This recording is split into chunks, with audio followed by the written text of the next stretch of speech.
Guys, you might think this episode's about the Spice Girls, but it's not.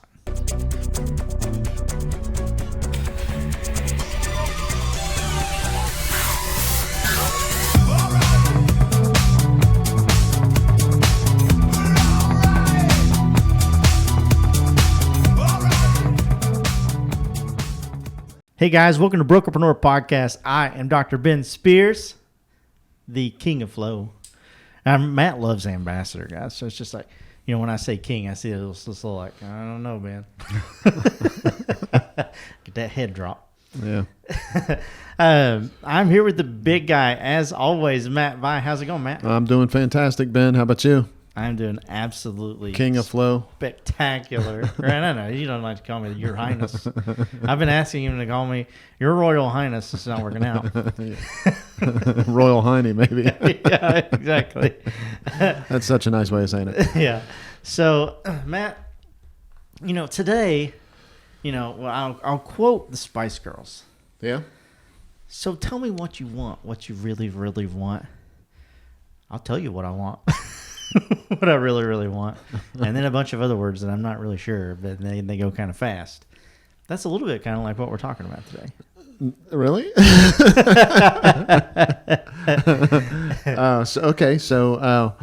So here's what the point Ben is trying to get across.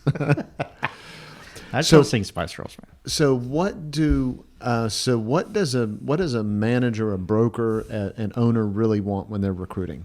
Yeah. Right. In order to, if you want to recruit effectively, you really have to understand that. Okay. Now one of the answers is profit. Okay. So we all know one of the answers is profit. We're going to get to that one, I promise. But let's take a look at all of them, because that's not necessarily, and I'll give some examples of this. Not necessarily what people what they want, what they really, really want. Yeah, exactly. Well, guys, I'll tell you what I really, really want. I want you to hit that follow and that subscribe button wherever you're listening to this.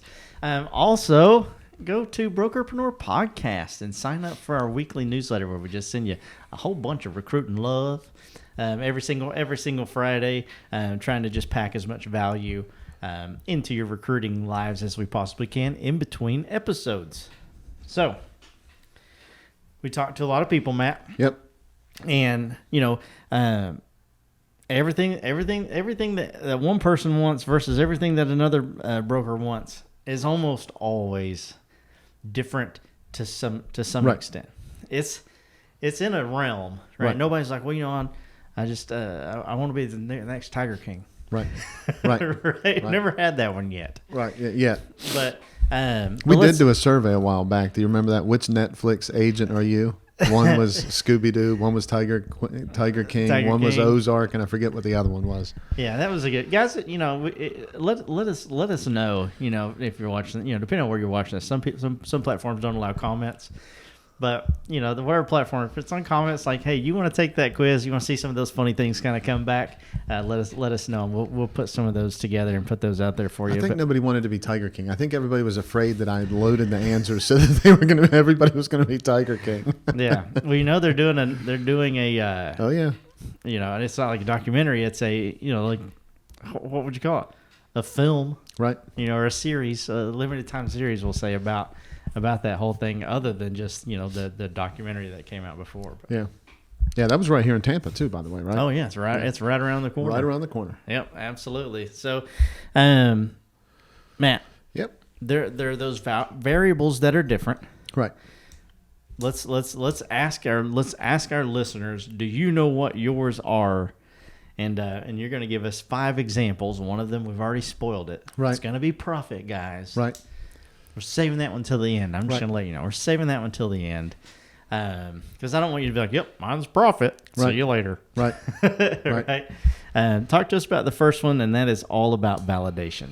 Yeah. So let's start first with understanding the difference, right? So understanding the difference, you know, you mentioned this kind of just a second ago. It's not going to be like just diametrically different. It's not going to be North Pole, South Pole different, right? Yep. Okay. So it's probably the best way to explain it would be micro distinctions, right? Yep.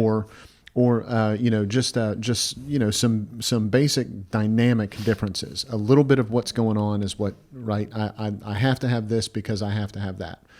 The reason why I say that is because as we go through these answers, it's just like personality. You're going to be all of them. You're not going to just be one of them, right? You're going to be all of some mix of all of them. Yeah. But sometimes when brokers are struggling in their recruiting, the reason why is because the people that they're trying to get doesn't necessarily align with what they're trying to accomplish. Yeah. And so you got to kind of take a look at, who you are. And we talked about being authentic and all that kind of stuff. And we've had that, those discussions before, and they're important to have. This is more of I'm going to say more of a scientific look at that than so much. Let's say it's a skill set look at it instead of a mindset look at it. Okay. Okay. So the first one, wanting validation for their efforts. Okay. There's people that go out on their own. There's brokerages that go out on their own because they were part of an organization, a large or small organization, and they just weren't getting the attention, or they didn't think things were fair, or they looked at things that were happening within their brokerage and they're like, hell, I think I could do this better. I'll give you a great example. Most of the large franchises now all started that way. Okay. So there were people that worked at some other organization, and they're like, you know what? From my perspective of an agent, of someone trying to run my business, to be an agent, an entrepreneur, if the broker looked at things like this, it might be better for me, right? Yeah. And so that's where a lot of that starts with, right? Yeah. So a bunch of that is having that perspective, and so they want kind of that, they want that validation of their efforts, yeah. Right? And they want to know that the reason, I want to go see if I can succeed, and when I succeed, it's on me. Yeah. Right. If I fail, it's on me. When I succeed, it's on me. There's a lot of people that's how they look at it. Yep. No, absolutely. And that brings us into our second one, because from a validation standpoint, right? It's like I have this idea, right? And I've started this, and I want it to spread. Right. Once you actually have it, you have it there, and you got some people who are maybe clicking with it. Right. You're like, okay, well, how much spread can I get? Right. And that's when they look at, what I really want, from a recruiting standpoint, is that market share. Mm-hmm. Right. So let's touch on that a little bit. Yeah. And so market share is kind of whenever we say that, I think everybody looks at it as a big answer. Right. Mm-hmm. Let's flip the words around so that it's a small answer. Share of the market. Yep. Right. So they want a bigger share of the market. Okay. Yep. So there's been, through my entire time in real estate, starting in the mid-late 90s, something like that, 98 or 99. So there are people that were like, I want to deal with this very specific niche. Mm-hmm. I want to be the luxury agent. For whatever reason, where they were at, they couldn't do that. Right. Yeah. And so they stepped out of that and they started their own luxury market, and they were trying to grab a certain portion of the market share, mm-hmm. right? Or the certain share of the market. So what they were doing is they were going out and going, okay, if I do this, then this can happen, and I can get more of this type of business, and the commissions are different because of whatever and all that. And so that's what they wanted to focus on. That happens a lot. Yeah. Okay. That isn't something that, like I said, it was happening long before me, right? I just happened to see it from the time that I started in real estate. So people trying to get a certain share of the market. Now, franchises want market share, right? And I guess some of them maybe on a big picture, maybe some of them want a share of the market, right? But for the most part, they want market share, right? They want that to grow. There are sometimes in franchises, that they're like, hey, in order for you to have an exclusive in an area, you have to have so much market share. In order for you to be able to be granted another franchise within a certain distance, you have to have so much market share. A lot of franchises, before, mergers and acquisitions, they don't take them too seriously until they're $1 million in GCI and above, right? Right. And so there's a lot of different things that factor into, if you're trying to grow, why do I want to grow? And a lot of that might be directly connected to what you're trying to accomplish from a share of the market or a market share standpoint. Gotcha. Okay. Well, that was a good perspective. I honestly was thinking, I was like, okay, I have like a concept of where this is going to go. But flipping those words around, share the market to market share. Yeah, that makes a lot of sense from, because we say it all the time, no matter what stage of the business or phase of the business mm-hmm. that you're in, absolutely great point. we hear this one a lot. This one is also, this next one rather, is also one that I think is very easy to fall back on if you don't know what you want. Right. Right. Like it's profit. Yeah, exactly. It's really easy to say, well, how many times have you heard like, well, I just want to give back. Yeah. Right. Or I just want to help others. Right. That kind of thing. And you can, and telling like, is that really genuine, and looking yourself in the mirror like, gosh, man, if you just like, hey, I just want that market share, then own that and you'll get it. Right. But don't say I'm all about that market share, but then be out there being like, well, I just want to help you out. Right. Right. You want to help. Everybody, I think, innately wants to help. But let's talk about this. This is the third one. Of, hey, what you want is really just to help. Yeah, a lot of people didn't get the attention that they were supposed to when they got in the business. Yeah. Right. A lot of people were promised one thing, something else happened. A lot of people got in the business and they thought they knew what was going to happen, and they got in and they got the shock of their life. A lot of people were like, so and so, my spouse, my husband, my wife, my whatever, all that kind of stuff was in the business, and they thought that they had a grip on it. I don't know many, and I'd love to hear from somebody if this is the case. I don't think many people that didn't have a solid fundamental real estate background, I don't think they got into the business and were like, oh, this is exactly what I thought it was. Oh, yeah, right? For sure. I mean, real estate is, all businesses are the same. 80% of all business is the same, 20% different trade to trade, right? Yeah. Especially in the sales business. But that 20% on real estate, man, that's a psychotic difference. It is very. It's a whole. Yeah, I will say when I first started, and I had early success, right? I just kind of like we'll say stumbled into a few things, but it was nowhere near what I thought I was actually going to be doing. Yeah, and it wasn't stumbled into it. I appreciate you being humble on that, but it wasn't stumbled into it. That was you leaning into doing the right things and being consistent with it. I appreciate that, man. I'm just trying to be. I don't want everybody out there to feel like what I know. Right, I got you.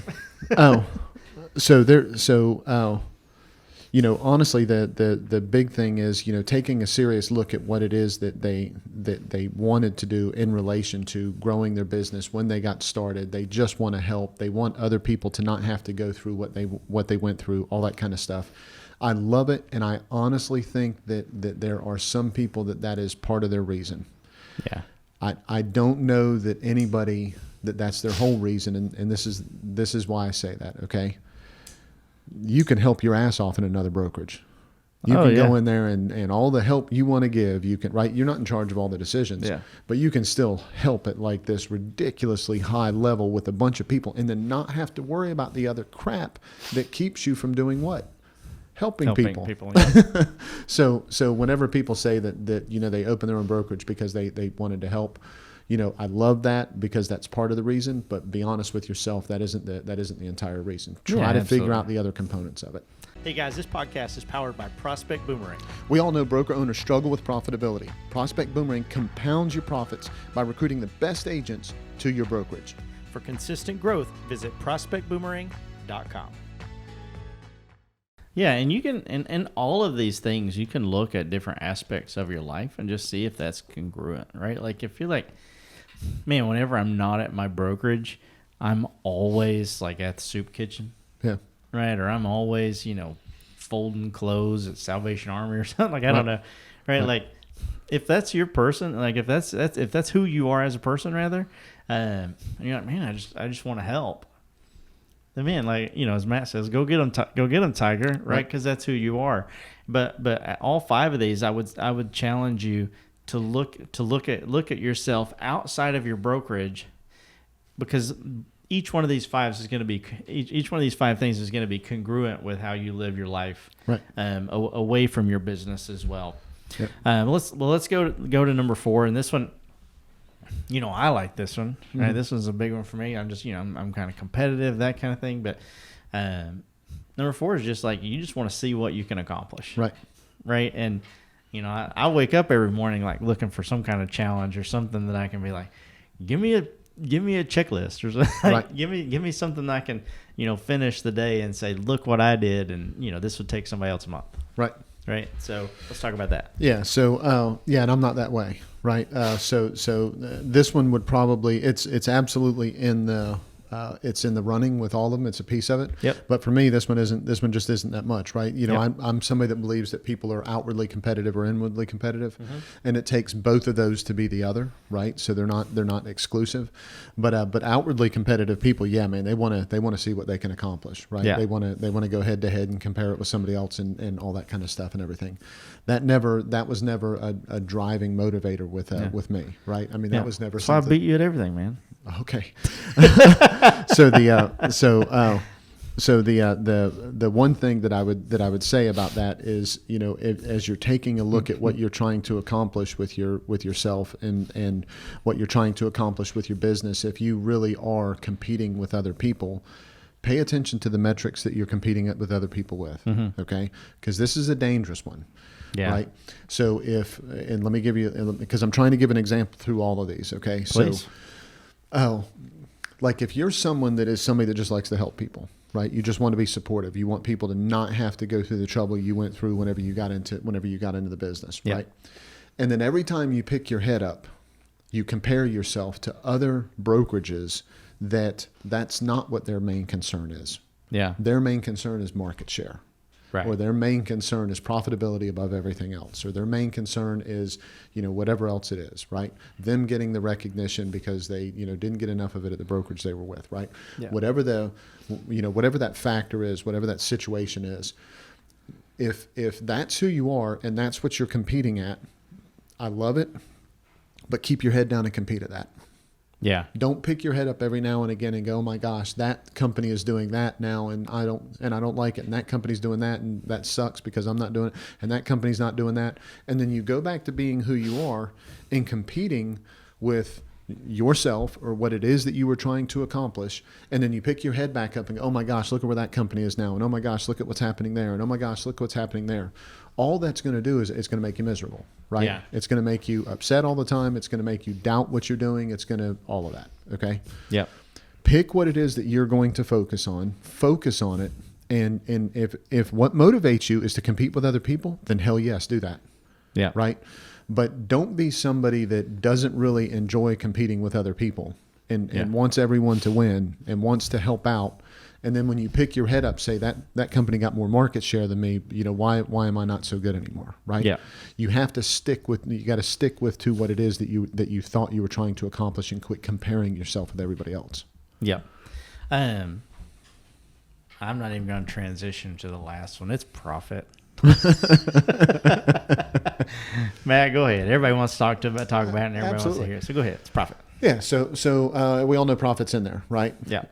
You know, hopefully profit's in there for everyone, right? Yeah. I do not want to be profitable. Right. I think there's some people that have dedicated their life to that. But we did a podcast. Is your brokerage a nonprofit? Absolutely. Yeah. Go listen to that one if that's who you are. Yeah, that's exactly right.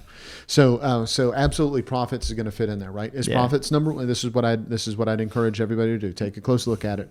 Is profits number one, or is profits number 2 or number 3 or number 4 or number 5 or number 15, number 38, whatever it is, right? Yeah.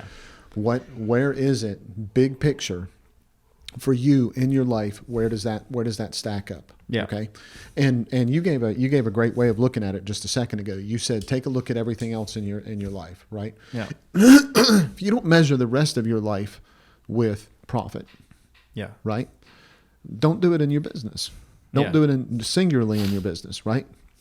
You know, you hear all the time about people that have achieved a certain level of success, and as quickly as they could, they got out of that business and tried to go find something else that they were passionate about. Yep. The reason why is because they built the profit, which allows them now to do what they want to do. I love it. Okay. Yep. But they weren't satisfied or fulfilled with that, right? Yeah. So real estate is one of those things. You know, you hear this a lot of time with places that are on the water, right? Yeah. You know, once you get the sand of whatever it is in your shoes, you know, you always want it back in your shoes or in your sandals, right? Yeah. That's the way real estate is, right? Yeah. Real estate is one of those things that once you kind of get going in it and once you start having some success and everything, it's really difficult to just give it up. Yeah. Okay. So people that are not profitable, that means they have a hard time giving it up. And people that are extremely profitable are like, man, I made a lot of money a lot of money doing that. I really don't want to give that up because I can continue doing that, right? So that makes it dangerous for us whenever we're looking at a brokerage and how that impacts who you hire.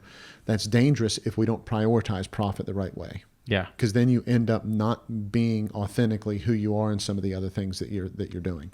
So absolutely, if it's number one, make it number one. If it's number five, make it number five. Rock on, go get them, Tiger. But just know where it actually stacks up for you. Yeah, yeah. A good way of looking at this, like in your everyday life, is like if you're thinking like, okay, I'm gonna mow the yard so that I can trade that for going golfing later. Later in the day, right? If you're looking at like, okay, I'm doing things to make trades to get something back. You may constantly have profit on your mind. Yep. So, Matt. Yep. Before I wrap this up, do you have anything else that you want to add? Yeah, just real quick, I'll summarize it. Sure. Want validation for your efforts is the number one reason. Number one reason that we talked about. Yeah, number one in the list. Right, number one in the list. That's right. In no particular order. No particular order. This is all up to you, the listener. Yep. So number two is more market share. Right. Yep.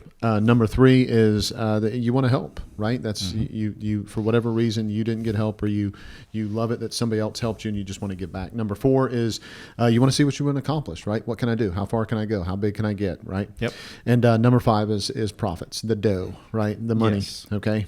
So that's pretty much the five. There could be some other ones. There could be some other great reasons, but we try to keep the podcast to 20 minutes instead of 4 hours and 96 minutes. Yeah. And so we'll stick with those five. Yeah, I think you said profit, maybe number 38 on your list. Well, we're not going to go to 38, guys. Right. Right? You get 5, be happy with it. We had a teacher one time that says, you get what you get, you don't throw a fit. And I love that. That's almost like saying, you get what you get, and I don't give a... That was a nice way of the teacher saying it. Yeah. I don't give a beep.